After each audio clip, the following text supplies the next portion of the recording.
Welcome to the third half, presented by Gilbert Rugby Canada. I'm David Cameron Donaghy, here with Jamie Lorenko. Today joining us, we have a dynamic communications leader that specializes in diversity, equity, and inclusion. Ian Royer has been involved in rugby at the club level, being one of the founders of the Rainbow Griffins RFC in Toronto, as well as the regional and provincial levels, being involved with the Toronto Rugby Union and Rugby Ontario. His professional experiences have given him a unique skill set, which have assisted his ability to foster and grow strategic partnerships within the nonprofit community, and which have contributed to the success of his many philanthropic projects. Ian, welcome to the third half. Hello. How's it going? It's going well. You and Jamie, I guess I was there as well from the start, but what inspired you to create the Rainbow Griffins? So I guess that's a good question. How do I politically correctly answer this?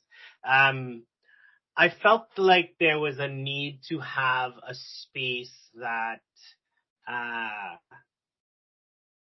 was about building safe sports for queer people, and that was an environment that kind of looked like me.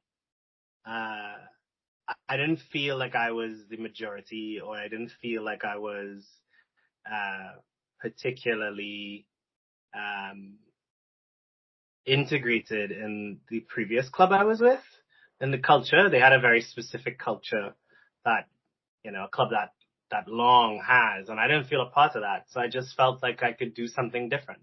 And I wanted to see a club where there were more women, and I wanted to see a club where there were more trans people, or gender non-conforming people, or even just Black people, And that's where the Rainbow Griffins came from. When you started it, what were some of the key things? We have a lot of new clubs as members of IGR. They're building their clubs from the ground up. What are some of the key learnings that you could share that would help potentially other clubs, kind of like we're struggling with membership, we're struggling with whatever the case is? Yeah, I think being in a rugby club and the experience that you give to people starts with your vision. And so it sounds silly, but having a clear vision about what you want the club to be and what you want the club culture to be is the best place to start. Because that's going to dictate your membership. That's going to dictate the partnerships that you build. That's going to dictate the kind of coaching that you pick. That dictates everything. And so starting with a good vision, and a good vision that has longevity, and then contacting a lawyer and an accountant, those are the three things that you need. Well, I remember at the beginning, like when we were starting the Griffins out, we just took it very, very simple with just learn, grow, and play. I believe that was our original terminology. What was the conversation or the thought that just led up to just the simplicity and learn, grow, and play? Oh, that's the magic in any brand. Whether you're in business, marketing, or PR, I encourage everyone to read a book called Love Marks. It was written by one of the heads in Saatchi & Saatchi. And it talks about brands that you love versus brands that you know. And the difference between brands that you love and brands that you know is a very simple feeling. Simplicity is key in a good brand. And so I just was like, what are the things I want? What are the things that I would want my kids 20 years from now to come to this club to do? And that was to learn, to play, and to grow. And so everything is built around that. And all good brands are built around a very simple premise. So maybe could you elaborate? So the club's been in existence for a couple of years now. What have you learned? How have you grown? And where have you played? Yeah, I've learned that I don't know everything. And that's a great thing as a leader, to know. And I've also learned that rugby is way more friendlier than we think. And that real rugby is about being a rugby player first, and that everything else comes after that. And so once you understand that, and once you understand that at the end of the day, there's a space for you in rugby, everything else is Gucci. That's what I learned. How I grew is, I learned to understand that as a man, as a cis man in sports and just in this world, I have so much privilege. And my job, especially when working with the 2S LGBT community, was being an advocate for the people that didn't have that privilege and didn't have that seat at the table. And finding the people in my community that can help me build that space. And so the growth came in creating space for other people to build and learn and grow with me. And where I've played, I've gotten to play rugby last year, not on the pitch, but actually in governance, demanding a seat at the table. Like, I just felt like I wasn't good enough to be like, oh, rugby isn't inclusive. We could say that till the cows come home. What I learned is that I had to show up at board meetings. I had to show up at a provincial level. I had to demand a seat at the table and keep banging on the doors until they listened to me. Even within our own organizations, I'm sorry, I'm trying to figure out how to turn Slack off. But even within our own organizations, we're not advocating enough for the people that aren't still privileged. And that's where I played. I played in finding ways to make sure that things like the trans ban weren't happening in Canada, to make sure that coaching is equitable, to make sure that refereeing is equitable. Those are the things that I've grown and played. So you mentioned coaching and refereeing.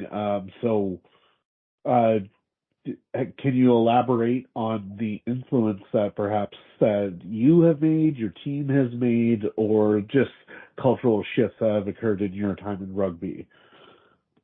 Yeah, I think one of the coolest things and one of the things I'm most proud of is, I don't know if you've noticed yet, but I'm pretty loud. What? Smidge, no.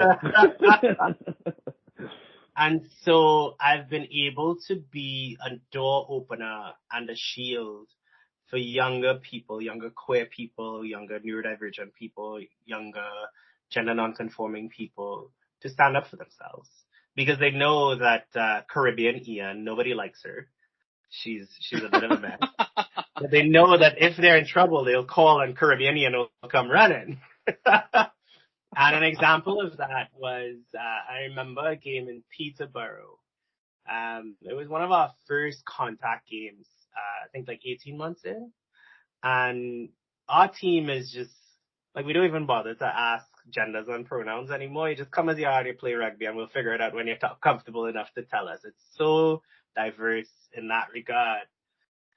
The referee, who was like a 60-year-old rich cis white guy, was like, hey, chick, how are you doing today? And it was a non-binary person, and they're like, hey, dude, what's up? And it was a trans person.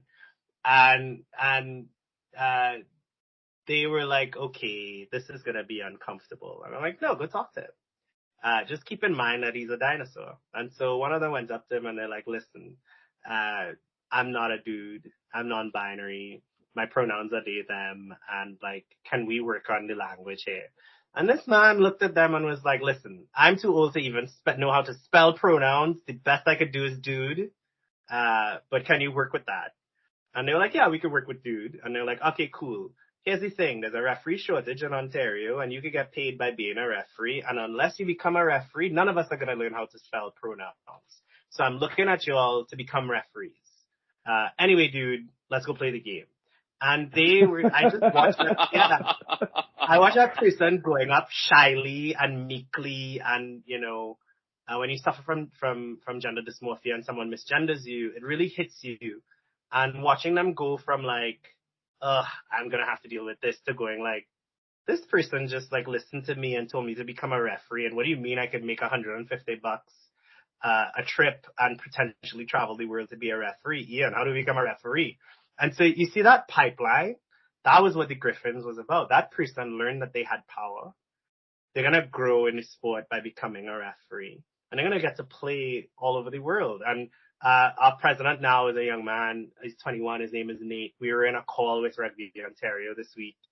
And they were like, oh, yeah, we need more matches. And he was like, well, you could pay for it. We have at least 3 people that are ready to be coaches, but they can't pay for it. And they're like bullying Rugby Ontario to pay for queer people to become coaches, to become referees. And so it's creating that atmosphere where my allyship is enabling people to advocate for themselves and to find themselves not just playing on the pitch, but becoming leaders on the pitch and making it safer for every generation to come. Oh, that's amazing. I mean, one thing that I know you did, and you did this exceptionally well with the Griffins, was securing funding, whether it was through sponsorships or grants. Like, tell us a little about that, because I think there are probably opportunities out there that clubs who are all desperately in need of funding may not necessarily think about as being an option. Yeah, that's a great question. So there's like 4 revenue streams maybe for a club. Social events and merch, which everybody does to death, which is like, let's throw a drag show and give us some money and we'll put the boys in jock straps. That doesn't really work for a team like ours. And everybody else is doing it. Every queer sports league is doing it. So that has a finite source of income. Then there's corporate sponsorship. And like I said, it's going back to what your vision is. It's going online and Googling companies that are aligned with your vision and sending them a package, finding that queer person in leadership, finding that person who runs the employee resource group and being like, hey, this is what we're doing and we need some money. You'd be surprised. The most that anybody could tell you is no. So do a little bit of research, see who are the people that are aligned with your values and your goals, and send them a proposal. Always focus on why it matters. Don't focus on what you're going to buy with it. When you're writing your proposals, structure your proposals, and this is who we are, this is what we do, and this is why we're doing matters. And tie it back into that company's organization. And anybody can do this. You don't have to be the best grant writer. You don't have to be a super marketing guru. It's just doing some research and saying like, hey, company X, your goals and values matter to us. Our goals and values matter to you. And this is why funding us matters to the community.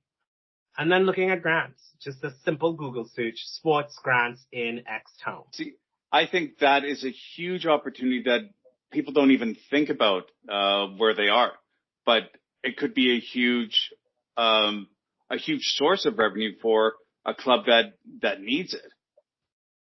Especially for us,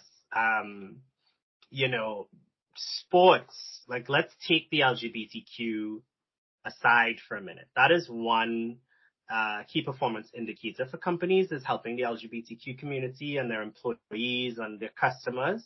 That's a big one, yes. But sports also has a direct mental health benefit. It has a direct physical health benefit. And so one of the things, like, we're going to be doing an event at U of T.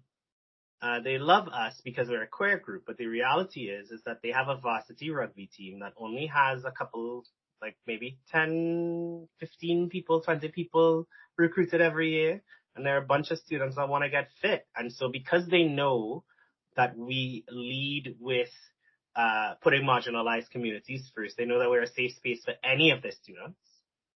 And because we have such a high performance level, like we train hard, we're disrupting the game. Our strategy is more sevens, touch. It's accessible. It's less scary.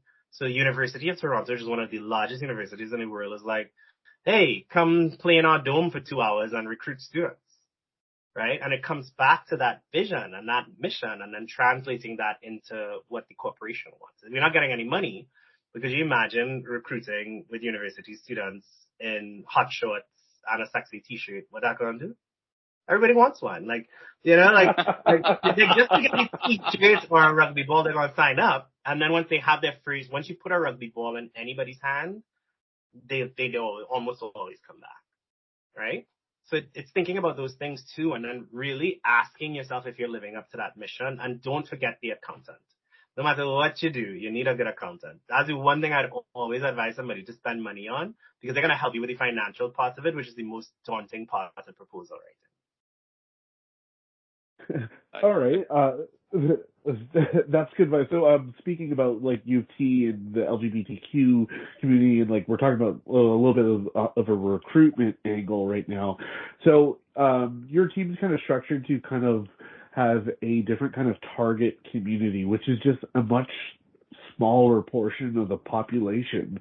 What kind of approach could you give or advice you could offer to other LGBT clubs or other not LGBT clubs that want to get into this community? How did you go about doing that? That's a good question. I think we spent a couple of years talking about diversity, equity, and inclusion, right? And we lead with diversity. And I'm starting to think, and the way that we built the club is we don't focus on diversity. We don't focus on being an LGBTQ club. We focus on equity. We want to make sure that any player, whether you're disabled, marginalized, queer, straight, any player should have the same equitable experience. Now, when you build a club with that mentality, it doesn't actually restrict your playing base. What it does is you show up as who you are, and then everything else is supplemental. And what we've seen is like we have straight people, we have queer people. Nobody asks. We're known as the safe space for the 2S LGBTQ community. And so people who want to be a part of that space show up. We don't ask the people anything else. I think we get caught up too much on the diversity and not the equity piece. And so, yes, we need spaces for gay men. Yes, we need spaces for lesbians. Yes, we need spaces for bisexual people. But in a sport like rugby, we just need safe spaces for people to learn the sport, right? And however you identify happens off the pitch. And so one of the fun things is watching the little cliques that form. Like there's a group where all the lesbians, they all hang out. I know where all the coolest places are because the girls on the team, like I know I have to go to the West End if I want to see like some cool music. I learned that, like I remember one of the girls posted, I'm going to go see the tallest man alive. And I was like, how tall is he? And they were like, he has a band. But they feel like they can move within their own identity and their own gender, but they come and they leave everything on the pitch for you. And so when you're recruiting, also understand that there are other organizations that are doing the same thing like you. Reach out to other sports organizations. They have off seasons, right? Hockey players don't play in the summer. They make great rugby players. Reach out to the Gay Hockey League. Every major corporation has employee resource groups for queer people and marginalized people. Tap into that. So take yourself out of the box of like just going to the village and recruiting. Because let me tell you something. 9 out of 10 times the people that are partying up in the village, especially in Canada, don't have time to give up their summer to play rugby.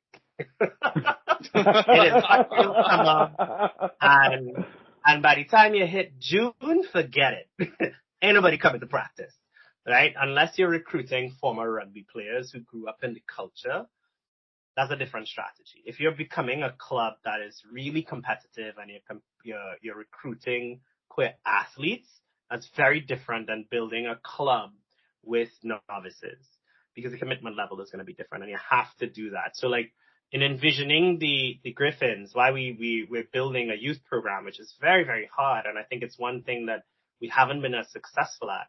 The whole point of building a youth program is because the competitive Griffins that's going to win at provincial rugby will come from that youth program.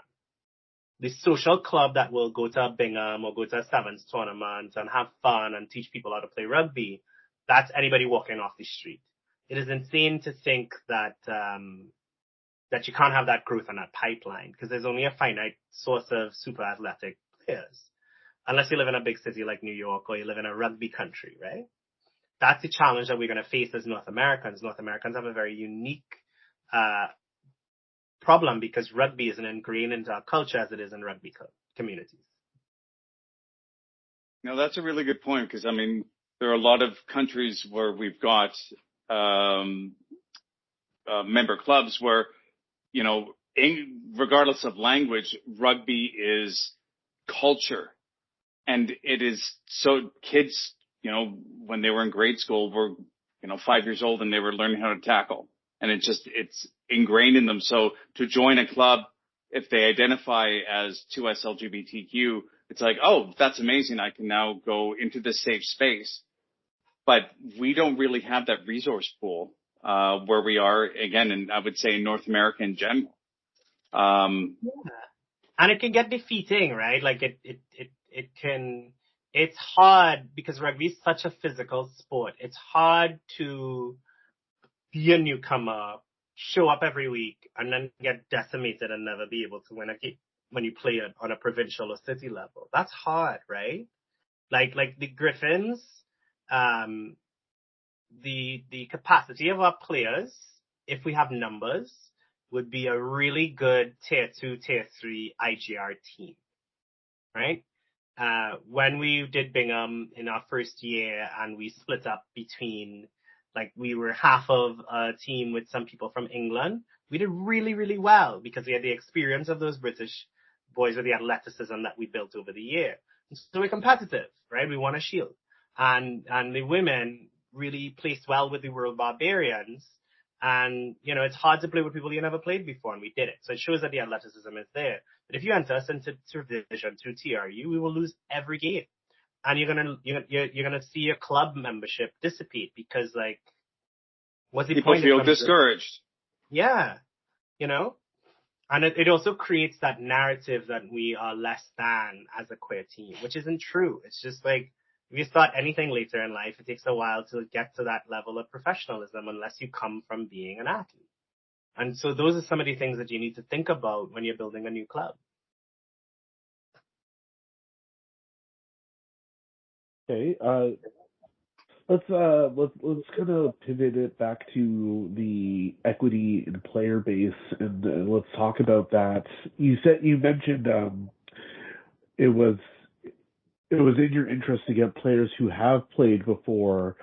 So, in saying that, have you recruited players that have played before that have abandoned rugby but came back to your team for a purpose, or have you noticed that the Griffins, being what they are, enabled a red carpet for someone to return to the sport? Yeah. And because we like to be in unconventional spaces. So like one of our priorities every year is having a booth at Pride and walking in the Pride parade. And we do press releases, and it's because queer people who didn't have a great time when they were growing up in the sport have come back to it. And straight people who had really awful experiences in rugby because of sometimes, like with all sports, there's toxic traits, you know, in any competitive sport. They've come in and they've fallen in love with it because, again, nobody's like, show me your heterosexual card. You can't be here.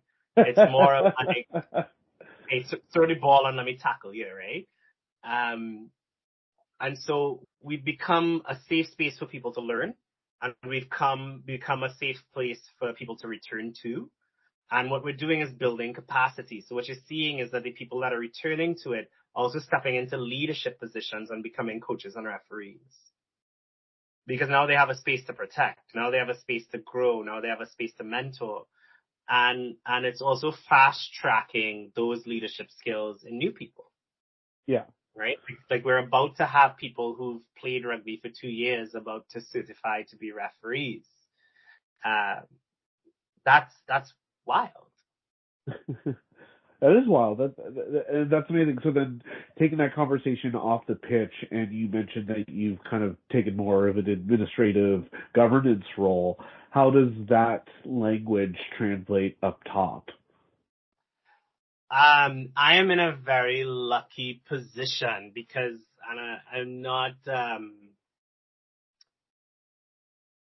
it's not likely that I will say that I think that Rugby Ontario on a global level is way ahead of the curve when it comes to equity and what that means. And so it's a safe space playing rugby in Ontario and playing rugby in Canada. Rugby Canada and Rugby Ontario are some of the most progressive boards that I've ever seen. And what governance looks like is, yes, I am a game man in governance, but that's not what I'm there for. I'm there for because I bring a skill set that they need. What I get to do is that I get to ask questions. So I get to say to people who haven't necessarily played or created policy for a trans person, hey, why are you making policy for a trans person and you're not making policy for a player?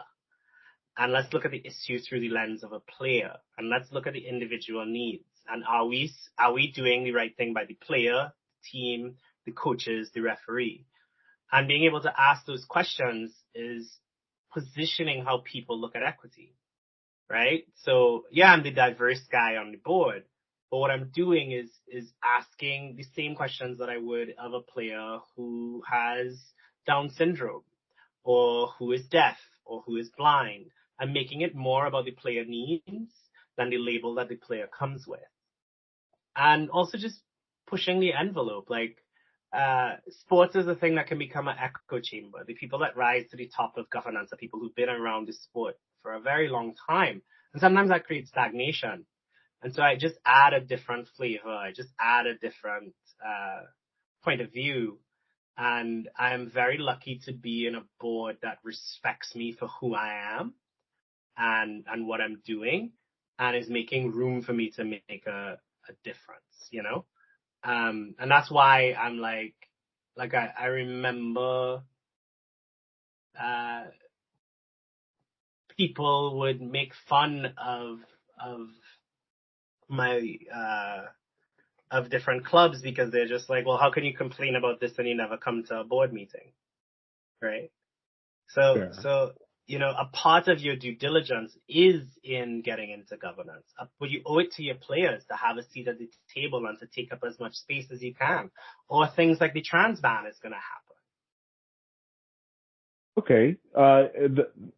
That's all fine and good, but I think the really pressing question here is, has governance experienced Caribbean Ian? I think IGR has experienced Caribbean Ian more than Rugby Ontario, which is very telling.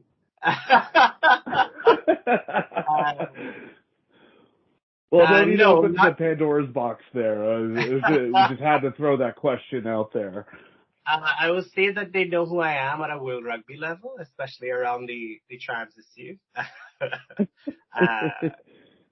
So Caribbean Ian has had some run-ins with some turfs, and it hasn't been pretty.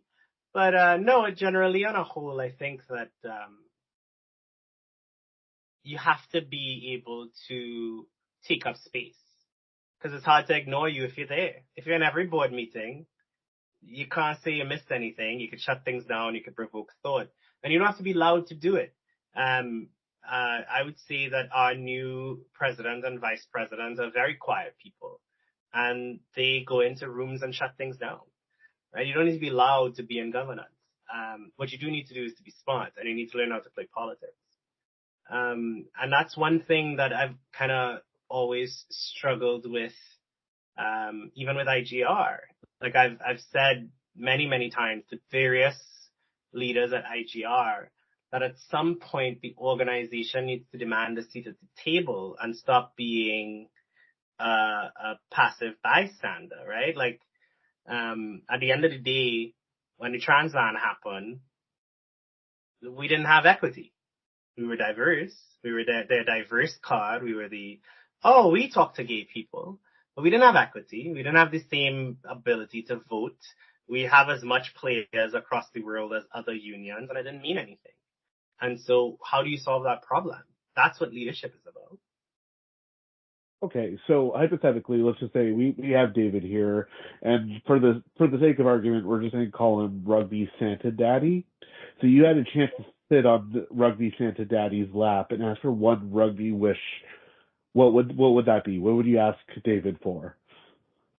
As Rugby Santa, like for me or for like gay rugby on a whole? Well, I'll leave that up to you if you want to answer one of those or both of those. Was he rated on this podcast? I think we hit with somewhat a mature audience. Santa Daddy will allow both. He speaks. Ho, ho, ho. I'm gonna go on my soapbox a little bit, and if you don't like what I have to say, I really don't care because you're not paying for my bills. But I think that it's time. It's time for my wish would be for IGR to stop thinking of itself as a gay rugby organization and to start thinking of itself as two things. And there's an opportunity for two things. I think IGR has the level of membership and the level of influence and the level of power to infiltrate every rugby governance board in the world and get that seat at the table.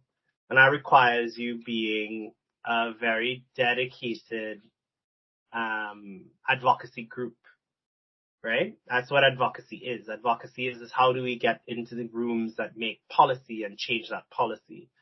And then it needs to recognize that it's also a tournament organization. And so the leadership styles for those two things are very, very different. And what I don't see is a dedicated advocacy arm that's being advocates for queer people in the sport. And sometimes the tournaments are a little bit messy. And so I think it's one group of people trying to do too many things. And I would love to see IGR dedicate itself to two separate mandates and also recognize that while IGR means something to gay men, it doesn't mean the same thing to trans people and lesbians. And so with that equitable lens, it's time for the organization to reform itself around its constituents.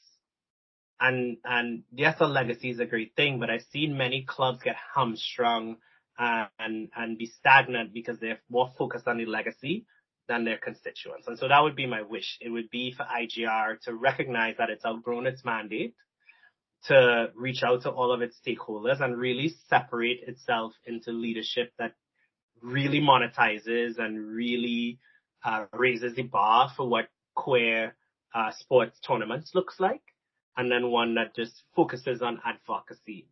Because if we don't do that, it's just going to be the diversity stamp, and we're not going to be equity builders. That was a phenomenal answer. You know what? I hope you're going to be a good boy for the rest of this year, so Santa Daddy can grant that for you. But I may not be a good boy, but I'm good at what I do. If you were to have two or three pieces, two nuggets of advice for newer clubs, to help them become really established, to help them grow, to help them develop, what would they be? My first piece of advice would be to get mentorship outside of rugby. Go on LinkedIn, go on Google, and find who are your innovators and who are your entrepreneurs. Those are the people that are going to help you raise the bar for your club. We tend to fish from the same pool all the time.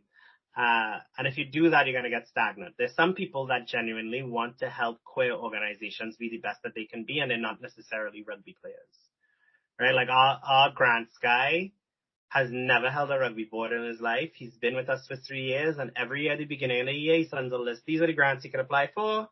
What do you need? And then he's like, send me this year's t-shirts, and then he disappears. So think outside of the box and get yourself some mentors who are business. Treat your club like a business, not just a non-profit, not just as a hangout club. The second piece of advice I would say is invest in your young people, right? They're the ones that are going to help you create longevity. They're the ones that are closer to the ground in terms of what's happening in the world. and I say this and I feel like I sound like a 60-year-old on a soapbox, but I'm not really. I mean, I really mean it. Like, don't just look at your peers and try to build a board that really represents your constituency. Because if you don't have those voices at the table at a board level, you're going to get stuck and you're going to get stagnant.